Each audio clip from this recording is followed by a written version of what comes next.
Olá pessoal, tudo bom com vocês? Espero que sim. Daremos início novamente à nossa aula de hoje com o tema terapia nutricional na doença celíaca. Tá? Nesse primeiro momento falaremos sobre a doença celíaca. Deixa eu postar aqui a aula para vocês.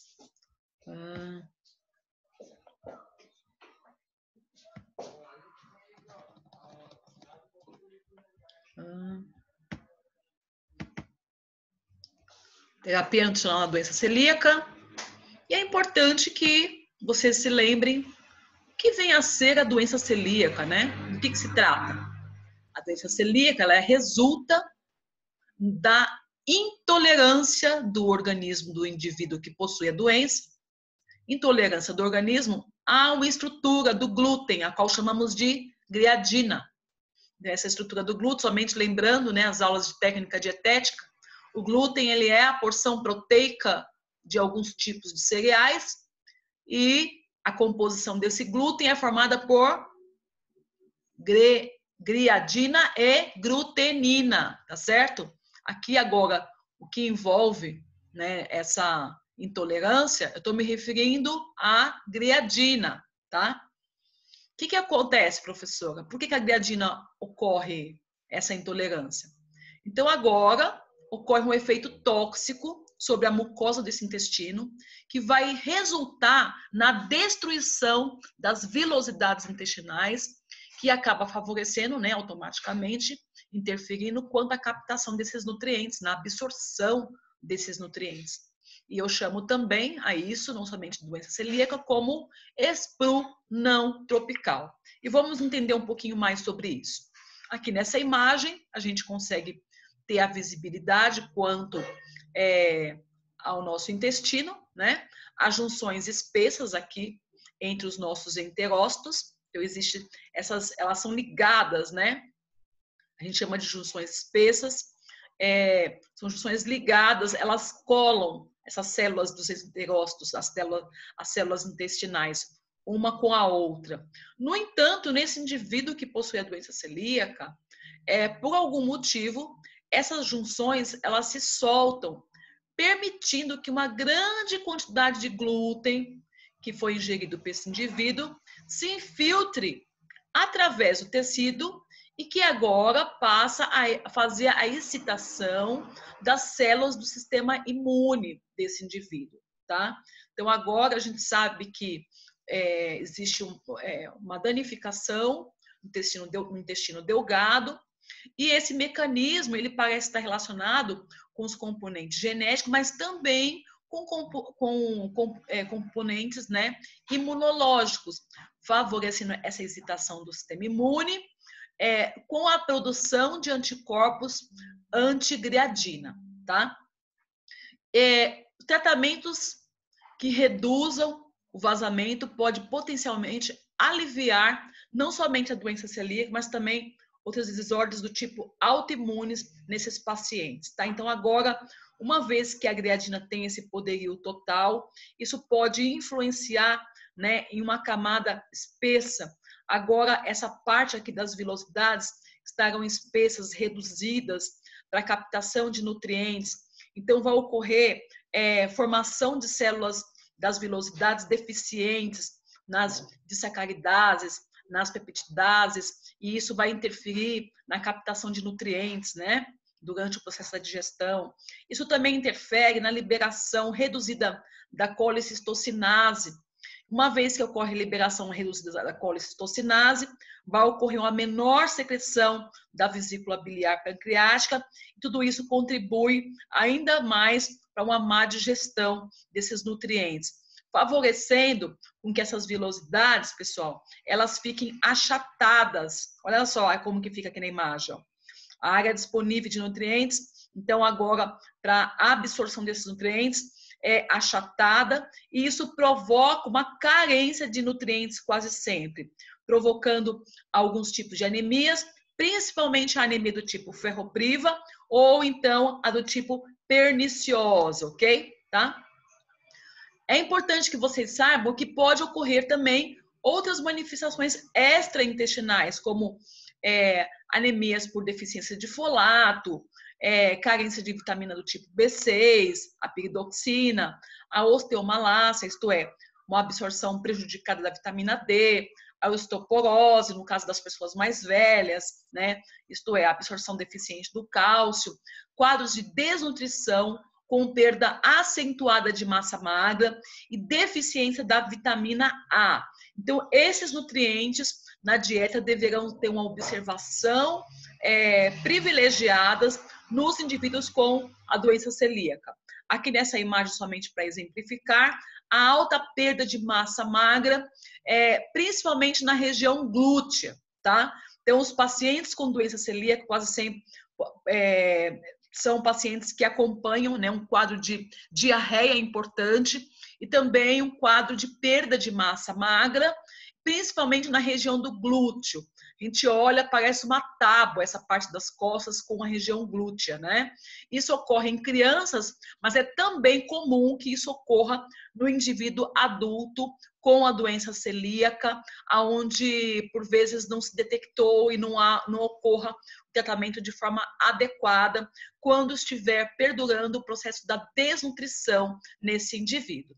Aqui nessa imagem, somente para recapitular, qual região do meu intestino são captados os meus nutrientes, né? Que parte que acaba sendo mais lesada, de acordo com a captação. É importante que vocês tenham isso em mente. Aqui, agora representando um exame bioquímico, tá? O hemograma, que é um dos exames mais tradicionais utilizados. Então, vamos avaliar e perceber o que está acontecendo. Qual é o tipo de anemia aqui presente nesse indivíduo? Se eu apresentasse isso para vocês, por exemplo, numa prova. Qual é o tipo de anemia presente?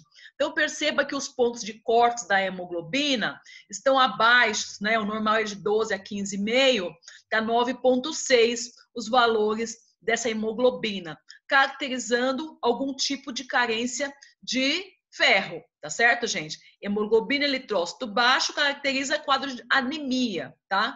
3,27, o normal é 3,9 a 5, está abaixo o eritrócito, hemoglobina 9,6, a referência de 12 a 15,5, está abaixo também, caracterizando então um tipo de anemia.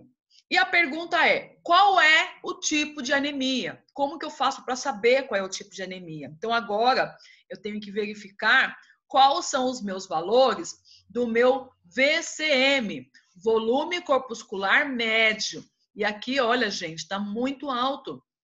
120, o valor de referência é de 82 a 98, a 120. Está altíssimo, caracterizando, nesse caso, um tipo de anemia, a qual chamamos de megaloblástica, né, que poderá ser a perniciosa, isto é, por carência de vitamina B12 ou então por carência de ácido fólico, tá? Quando eu falo megaloblástica, pode ser uma ou outra, tá certo?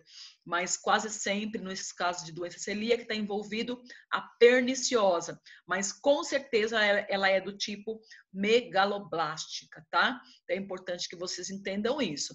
A anemia megaloblástica perniciosa é por carência de vitamina B12. A anemia megaloblástica, quando não é perniciosa, é por carência de ácido fólico. Continuando.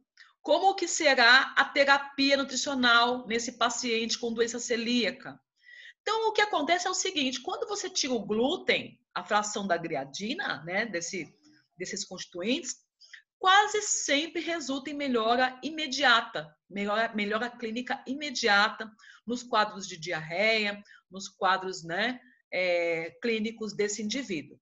Então, a dieta agora deverá ser isenta do glúten. Então, eu vou excluir a farinha de trigo. O que mais? Centeio, cevada e aveia. Aí tem alguns alunos que perguntam, mas professora, a aveia possui glúten?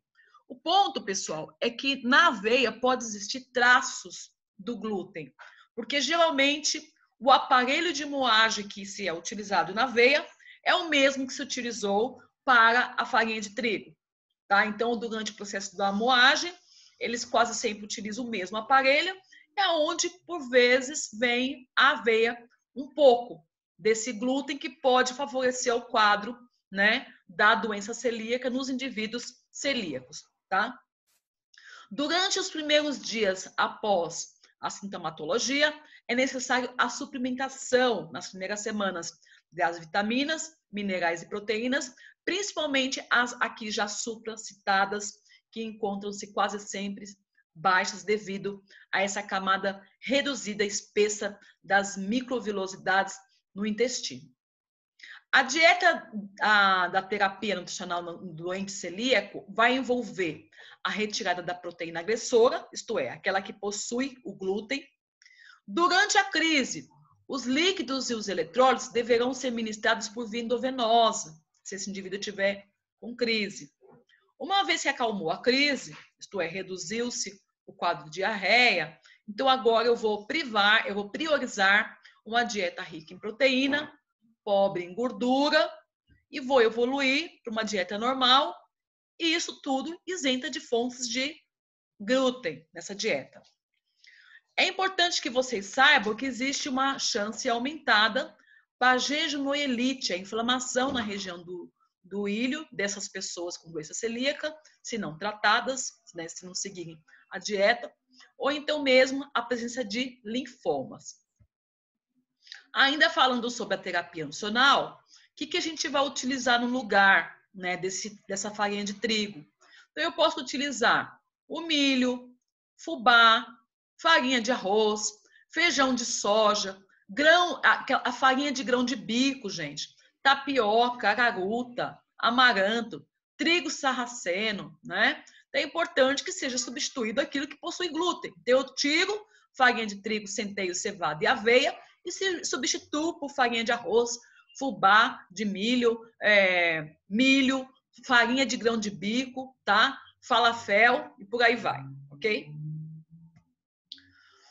É importante que vocês saibam também que a intolerância à lactose pode ocorrer de forma secundária nesses pacientes com doença celíaca, tá? Então, é importante que a dieta também seja com pouca lactose ou isento de lactose nesse grupo, uma vez que pode manifestar a intolerância à lactose nos indivíduos com doença celíaca, tá? E existem aqui também alguns alimentos orientados para vocês evitar. Então, os industrializados, por vezes, esse trigo ele vem de forma mascarada. Então, é importante que sejam observados os rótulos. Quase sempre encontra-se presente nas sopas enlatadas, bolos comerciais, biscoitos comercializados, né, onde vai o trigo, ou centeio, ou aveia, ou a cevada, tá? Pudim, aqueles cones feitos com creme de arroz, mas o cone é feito com, por vezes, com essas farinhas que não são permitidas, né? Que possui o glúten na constituição. Então, isso deve ser observado. Cerveja, uísque, gin, vodka, esses chás herbais, esses doces comercializados, temperos secos, molhos de carne, ketchups, molhos de soja, vinagre destilado daqueles tipo branco que é feito com cereal, gomas de mascar, todos esses alimentos deverão ser evitados na dieta do indivíduo com doença celíaca, ok?